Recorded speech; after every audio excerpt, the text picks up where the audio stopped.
Sean, this week we're going to talk about a video, the most popular retirement video of last year, of 2025, got like 3.7 million views or so. And it was basically titled, Sell These 5 Things Before You Retire. And so I wanted to get your take on this and just you and I debate back and forth a little bit. Some good stuff, great video. Go check it out. We'll put a link in the descriptions below. But it's interesting, you know, the concepts that people have. And a lot of the stuff's probably pretty standard fare that you guys see in your office on a regular basis. But I thought we'd have a little fun, you and I debating it personally, as well as what you see in the office. So, did you enjoy the video? Yeah. And I actually went through all these 5 things, and it as I thought about my life and my in-laws and my mom, and, it started to get my wheels turning, not only about them, right, but the conversations my wife and I have had, as well as we start to transition from this like little kid stage to my daughter's going to college, my son's going into high school in a year and a half. Mm-hmm. And so our life is going to change dramatically as well. So yeah, my wife and I were laughing the other day. We were like thinking about how long we've been empty nesters. We're not that old, but at the same time, it was like, oh wow, we've been empty nesters a really long time, right? Because she was 20 when the kid was born, and basically been empty nesters since I was 40. Right. So I've been an empty nester now for like 14 years. And it's like, whoa, where did the time fly by? Right. And it does get you thinking. We've got a nice place here with a bit of property. And so the first one on this list, Sean, is the oversized house. Yeah. And the wife and I having that conversation, it's like, well, she doesn't even come back and visit that often. Do we even need this thing? And that's just with us having the one kid. I imagine folks that have 3 or 4 and, big places, this is certainly a topic of conversation for most of them. Well, and I mean, I look at my mother in Massachusetts, my in-laws here in Sandy, Utah, and then my wife and I's house. Like my mom will not move out of her house. It's like, It's one of those old, colonial style house that have like 4 levels to it. Yeah. But they've got a great piece of property, and they've got, a pool and stuff like that. But at this point, like they can't get around that house. I'm sure they can't take care of it as well. Yeah. No, I'm like, sell the house. She's like, no, we love the house. Right. It's going to be for you guys. I'm like, I don't want that house. I'm going to bulldoze that house. But a lot of kids feel that way, right? And same thing with my in-laws. They've got a beautiful home in Sandy with a acre of land and a gully, and my father-in-law can't really do a whole lot as much as he used to in the yard. Right. It's just 2 of them in this 5,000 square foot house or whatever it is, and it seems a little bit excessive, but I am now understanding, because my wife and I have these conversations all the time about what do we do with our house when the kids are gone. Like, do we downsize and sell, or do we just say, you know what, we love the home, we're going to stay in the home as long as we can, home's paid off, whatever it is, right? And we've got all the memories, and the kids can come back to this house. So that's a hard one for me to say, yeah, go ahead and downsize, because I think that in a lot of cases you'll make a lot of money selling your home. Right now, that's an interesting dynamic. Yeah, but that's a strange dynamic now, Sean, because of the way the housing market's been, right? So there was definitely a period where you're like, I'm going to make bank if I sell this thing, but what are you getting into might cost you more than it might, would have not that long ago. Even if it's smaller. Yeah. So you got to weigh that in there as well. But certainly I think this one absolutely makes sense to be on this list. It's on most people's radar a lot of times by the time they get into retirement or get right before retirement. Do we get rid of the big place? Do we change our lifestyle possibilities? So we'll circle back to some final questions to kind of tie all this together when we're done. But that's the first one. The second one, a lot of financial advisors agree with this one as well. You got, again, the topic is sell these items, right? So sell financially supporting adult children. Look, you cannot finance retirement. They have years to finish doing what they need to do, right? Here's my parental advice. And I'm no expert. Nobody is. But my job as a parent is to give my kids a better opportunity than I have. Sure. I had growing up, whether that's a more stable household, or better travel opportunities, or better school opportunities, or whatever it may be.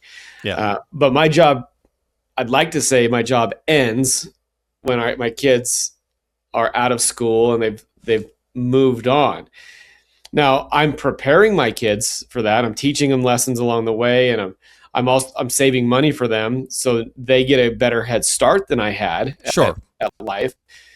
But I don't know that it's my job to financially support them And forever. that's the kicker, right? So somebody listening might have just heard you say that and they're like, no, as a parent, your job never ends. And it's like, yeah, true in certain aspects. Yeah. But at some point, you do have to cut those apron strings. You can't be 70 financially supporting the children, especially if you can't afford it. Now, if you're crazy wealthy, that might be another conversation. But you see a lot of those crazy wealthy people, they put those things in place as well because they want their kids to. And what good does that do the kids? And what good does it do? Right. I kind of chuckled the other day. My It's daughter all lessons. My daughter went to IHOP or something with some friends after cheer, and her card got declined for like an $8 breakfast. And she came back, she's like, I don't have any money. I'm like, well, you don't have a job. If you don't have a job, you don't have money. I mean, it's that simple. And so you have to work for it. Now she's remedied that problem, and she's done some work around the house, and she's very creative in how she makes money. But those are lessons that I'd rather have them learn under my umbrella than when they call me, like when they're 26, like, hey Dad, I can't buy a toothbrush because I don't have any money. Like that's different than that's a problem, I think. Yeah, exactly. And again, you don't have decades of healthy, active retirement to continue to fix whatever. And like I said, you can't finance retirement, and I highly doubt you want to be couch surfing on their couch when you're 75, nor do they want you on their couch when you're 75, right? So again, you got at some point, if you're struggling with this, and all parents do, there's got to come a break point where you have to make some real decisions. So I certainly agree with this point in the video as well. Number 3, Sean, was expensive toys that become expensive burdens. And I think as we age, a lot of us do start to go, do I need all this crap anymore? Yeah. When I was in my 20s, when I first met my wife, I had jet skis and I had like some cool stuff. Yeah. Learned really quickly that it's really hard for my wife and I to go out and use them because of unloading and loading and all this stuff. Over the years, I'm not like, I personally, and I don't have a boat. I don't have any of that stuff. I've rented those things because that makes sense. I can rent it and I can just get rid of it when it's done. But there are a lot of those toys that are really important for your lifestyle. So I have a lot of friends that are I call them the boat people. They love to go out on their boats. They love to, they use it every weekend. And yeah, it's an expensive hobby, but it should probably then be built into the lifestyle, right? So we go back to the expenses and previous discussions. Build your boat lifestyle or whatever into your expenses, and then it's not a burden. The burden becomes if it just sits in your driveway and you never use it. Yeah. Like even like at the most minimum scale at our house, we have a place in St. George. We have a golf cart. Yeah. Well, we moved and we're still in the same like gated community, but there's no access to the community on the golf cart. You have to kind of leave and go on a main road. Yeah. Our golf cart sat in our garage for 8 months, and we sold it 2 weeks ago because it just wasn't getting used. I loved it. It was cool. Yeah. But yeah, that classic. I mean, in the video, like there was talking with a guy at classic car collection. At some point, it's like as you're aging, you're like, I can't drive all these. If you have more than one. Or maybe your vision starts to go and driving's not as enjoyable anymore as it once was. Right. So again, I kind of agree with this one as well. At some point, I think we all start to kind of hit this threshold where it's like, okay, maybe I don't need as much stuff anymore. Like, you can see the background. I got a bunch of guitars, and I know I've got guitar friends that have way more than I do. And then I found myself one day going, why do I need, I was thinking about another one. I'm like, why do I need another one? Right. So, it starts to happen at some point. So I agree with this one as well. This next one, Sean, number 4, I have a real hard time agreeing with this one. And I think a lot of Americans probably would. It's the second car. Maybe consider selling it. Even as a retiree, I still feel like the freedom that comes from having 2 vehicles in a two-person household is still pretty darn great. Now, if you can't drive, that's one thing, and you consider selling one, right? If one of you can't drive as much, but I don't know, man. Even at 70, I could see the wife and I both still having a car. I don't agree with this unless your lifestyle dictates it. I Right. mean, I bought I bought a Bronco in December, which actually was our third car between my wife and I.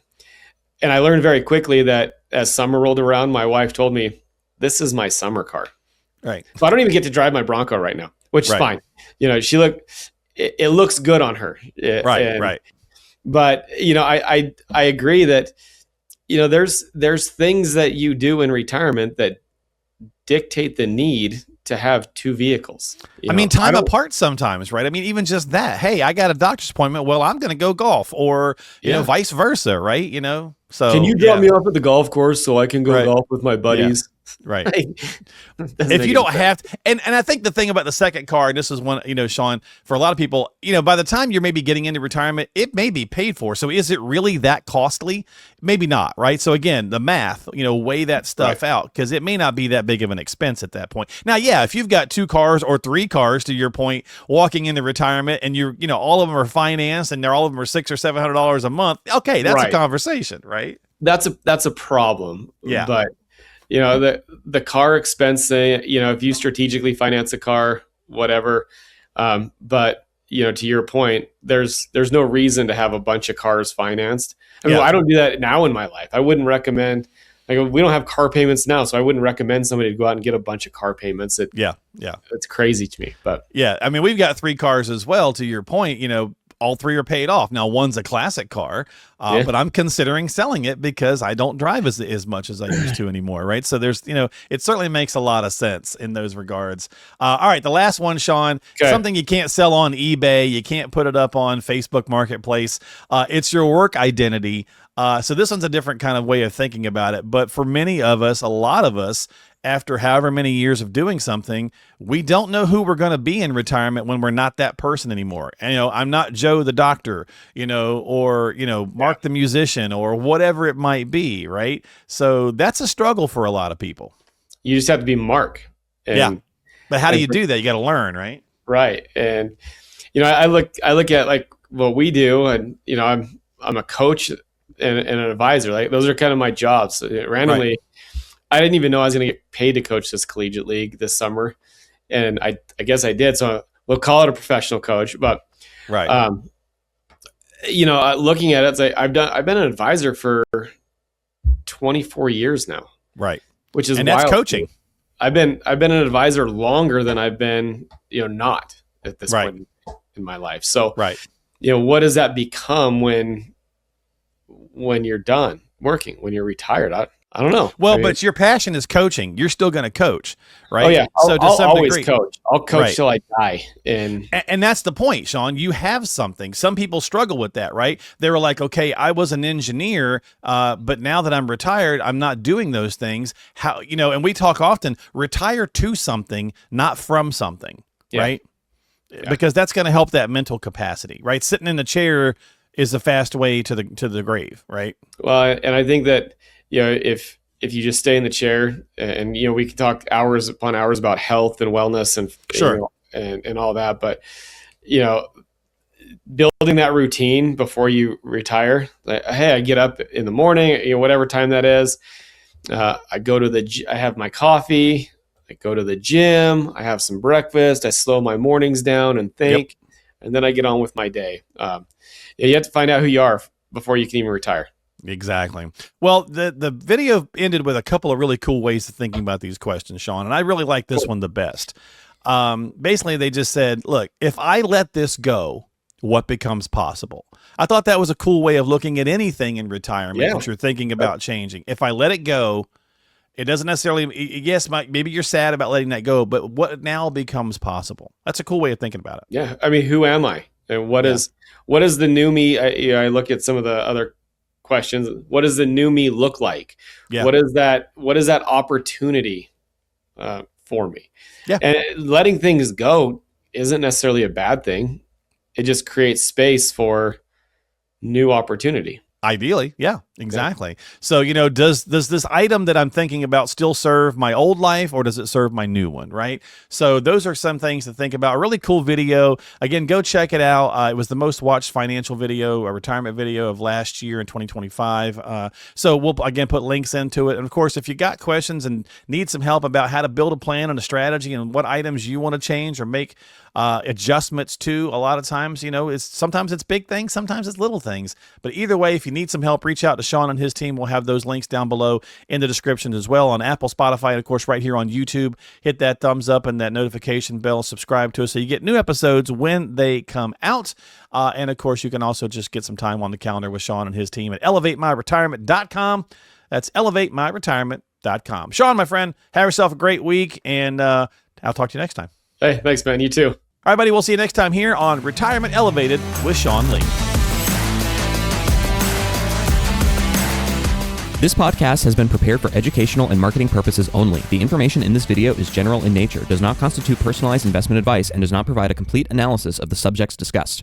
All investments involve risk, and different types of investments involve varying degrees of risk. There can be no assurance that any specific investment strategy will be profitable or suitable to you. Additionally, although information presented in this podcast is believed to be factual and up to date, we do not guarantee its accuracy. You should consult an attorney or tax professional regarding your specific legal or tax situation and should consult a professional advisor before implementing any of the strategies mentioned in this video. Investment advisory services are offered through Elevated Capital Advisors, LLC, an SEC-registered investment advisor affiliated with Elevated Retirement Group, LLC. Registration as an investment advisor does not constitute an endorsement of Elevated Capital Advisors, LLC by securities regulators, nor does it indicate that the firm has attained a particular level of skill or ability. Insurance advice and products may be offered by a third-party insurance producer, which may be affiliated with Elevated Retirement Group, LLC, and Elevated Capital Advisors, LLC. Walter Storholt, Mark Killian, and Third Wheel Media, LLC are not clients of Elevated Capital Advisors. They receive cash compensation for their assistance in preparing and hosting this podcast, and for providing the endorsement contained in this podcast. Because Walter, Mark, and Third Wheel Media are compensated in connection with this podcast, they have a material conflict of interest in providing their endorsement.